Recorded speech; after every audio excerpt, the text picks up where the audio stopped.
तो चलिए पॉलिटेक्निक प्रवेश परीक्षा में आने वाले कुछ महत्वपूर्ण फिजिक्स के सवाल, जैसा कि हम लोग चैप्टर वाइज पढ़ रहे हैं। आज ये 7वां चैप्टर यानी गुरुत्वाकर्षण से रिलेटेड कुछ प्रश्नों को हम लोग सॉल्व करेंगे। ये पहला सवाल रहा, समुद्र में उठने वाले ज्वार का कारण है। ऑप्शन है चंद्रमा का पृथ्वी पर लगने वाला गुरुत्वाकर्षण बल, सूर्य का पृथ्वी पर लगने वाला गुरुत्वाकर्षण बल, शुक्र का पृथ्वी पर लगने वाला गुरुत्वाकर्षण बल, पृथ्वी के स्वयं के वायुमंडल का प्रभाव। तो इसमें पहला वाला ऑप्शन सही है, जो कि है चंद्रमा का पृथ्वी पर लगने वाला गुरुत्वाकर्षण बल।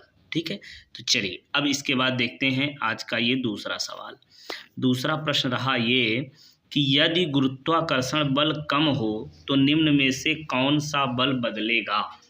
ठीक है, तो गुरुत्वाकर्षण यदि कम हो जाए तो आर्किमिडीज का ये जो उछाल बल है ना, ये परिवर्तित हो जाता है। ठीक है, तो इसका मतलब इसमें दूसरा वाला ऑप्शन सही हो जाएगा, यानी ये बी वाला ये करेक्ट आंसर होगा। ठीक है, चलिए अब इसके बाद देखते हैं हम लोग तीसरा प्रश्न।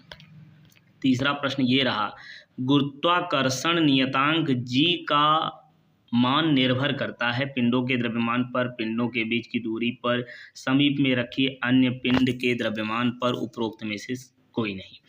तो इसका सही जवाब है कि गुरुत्वाकर्षण मान जो है ना, ये परिवर्तित नहीं होता, ये सार्वत्रिक नियतांक होता है। तो इसका मतलब इनमें से किसी पर भी निर्भर नहीं करेगा।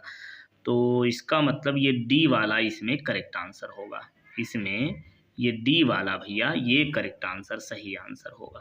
ठीक है, तो चलिए अब इसके बाद अगला प्रश्न देखते हैं हम लोग। ये रहा चौथा प्रश्न कि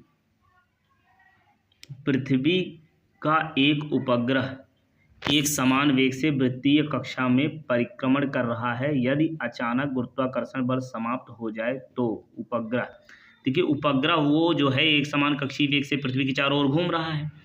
अगर गुरुत्वाकर्षण बल समाप्त हो जाए तो फिर क्या होगा। ऑप्शन है कि उसी कक्षा में v वेग से परिक्रमण करता रहेगा, कक्षा के स्पर्श रेखा के अनुदिश v वेग से गति करेगा, वेग में वृद्धि होकर गिर जाएगा, अंततः मूल कक्षा के किसी बिंदु पर विराम स्थिति में आ जाएगा।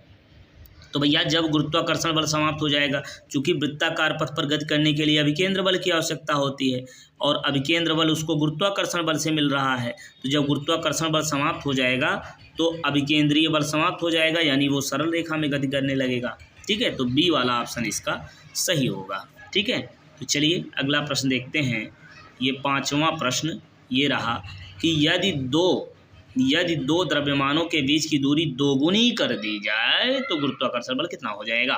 ठीक है, तो यदि बीच की दूरी दोगुनी कर दी जाए ना, तो बीच की दूरी दोगुनी कर देने पर क्या होगा कि गुरुत्वाकर्षण बल जो है वो क्या होगा कि 1/4 दूरी के वर्ग के व्युत्क्रमानुपाती होता है ना, तो 2 का वर्ग करेंगे 4 और भाई व्युत्क्रमानुपाती तो 1/4 तो 1/4 हो जाएगा, यानी इसका ये डी वाला ये करेक्ट आंसर हो जाएगा। ये डी वाला इसमें करेक्ट आंसर हो जाएगा।